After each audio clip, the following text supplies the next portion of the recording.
There is therefore now no condemnation to them which are in Christ Jesus, who walk not after the flesh, but after the Spirit.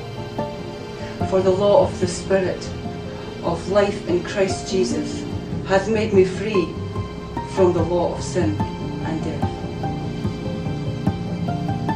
For what the law could not do, in that it was weak through the flesh, God, sending his own Son in the likeness of sinful flesh and for sin, condemned sin in the flesh, that the righteousness of the law might be fulfilled in us, who walk not after the flesh, but after the Spirit.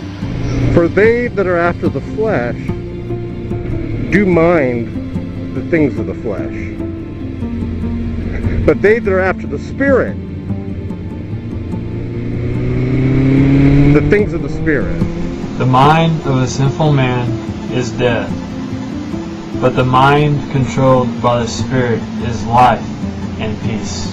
Because the carnal mind is enmity against God, for it is not subject to the law of God, neither indeed can be.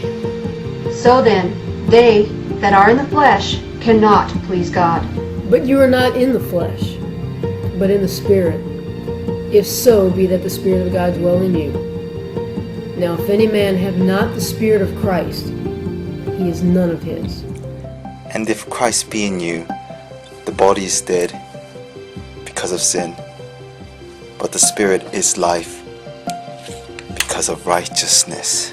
And if the Spirit of him who raised Jesus from the dead is living in you, then he who raised Christ from the dead shall also give life to your mortal bodies through him, the Spirit of God living in you.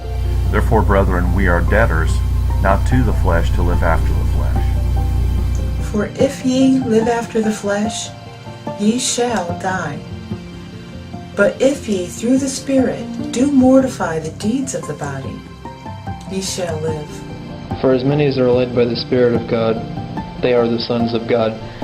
For ye have not received the spirit of bondage again to fear, but we have received the Spirit of adoption, whereby we cry, Abba, Father.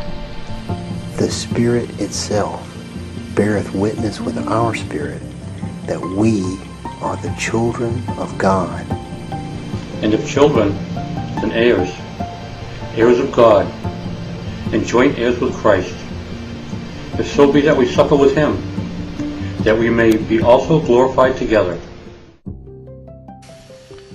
For God so loved the world that he gave his only begotten Son, that whoever believes in him should not perish, but have everlasting life. God did not send his Son into the world to condemn the world, but that the world through him might be saved.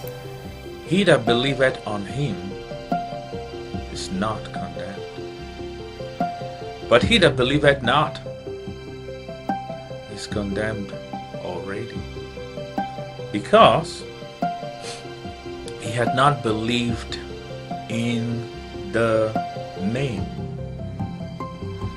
of the only begotten Son of God.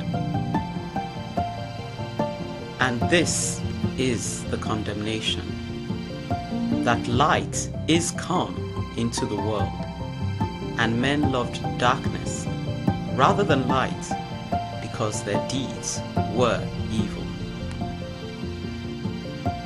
Be anxious for nothing, but in everything, by prayer and supplication, let your requests be made known to God. And the peace of God, which passes all understanding, shall keep your hearts and minds through Jesus Christ.